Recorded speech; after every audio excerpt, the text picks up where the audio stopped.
इसके पहले की कक्षाओं में हमने मॉनिटर प्रोटोकॉल के बारे में बात किए थे, जो एक अंतर्राष्ट्रीय समझौता है और ओजोन को क्षय करने वाले जो भी गैस है उसको चरण दर चरण कम करके उत्सर्जन किया जाए, उसको रोक लिया जाए। और यह गैस कहाँ से उत्पन्न होती है उसके बारे में हम लोग बात किए। मॉनिटर प्रोटोकॉल 16 सितंबर 1987 ईस्वी में एक समझौता पारित किया गया और 2 साल बाद 1989 ईस्वी में 1 जनवरी को इम्प्लीमेंट किया गया था। इसका डिटेल हम इसके पहले की कक्षाओं में बात किए थे।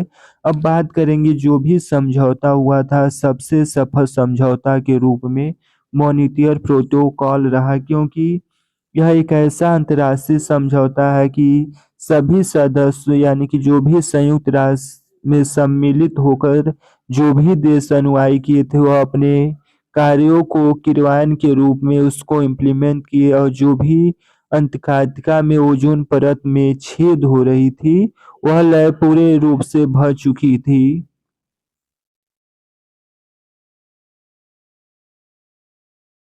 क्लोरोफ्लोरोकार्बन और हाइड्रोफ्लोरोकार्बन दोनों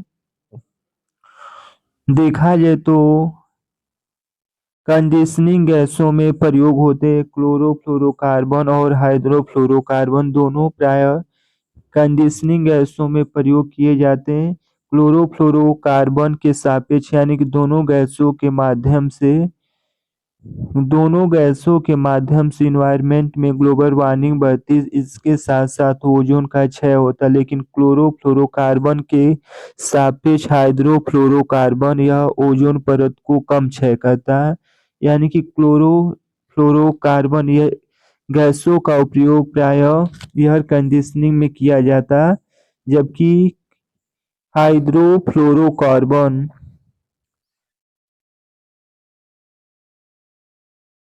यानी कि हाइड्रोफ्लोरोकार्बन क्लोरोफ्लोरोकार्बन के सापेक्ष ओजोन परत के क्षय होने में कम भूमिका निभाता है। इसलिए प्रायः क्लोरोफ्लोरोकार्बन की जगह अब हाइड्रोफ्लोरोकार्बन गैस का प्रयोग किया जाता।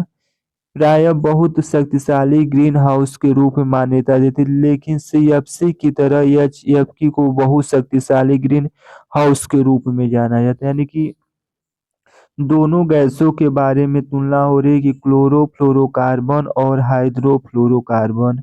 क्लोरोफ्लोरोकार्बन के सापेक्ष हाइड्रोफ्लोरोकार्बन से ओजोन का जो क्षयकरण है वह कम होता है, जबकि क्लोरोफ्लोरोकार्बन से ओजोन का क्षय अधिक मात्रा में होता है। जबकि दोनों गैस ग्रीन हाउस प्रभाव में व्यापक योगदान देते हैं। यह एक शक्तिशाली ग्रीन हाउस गैस के रूप में दोनों जानते हैं।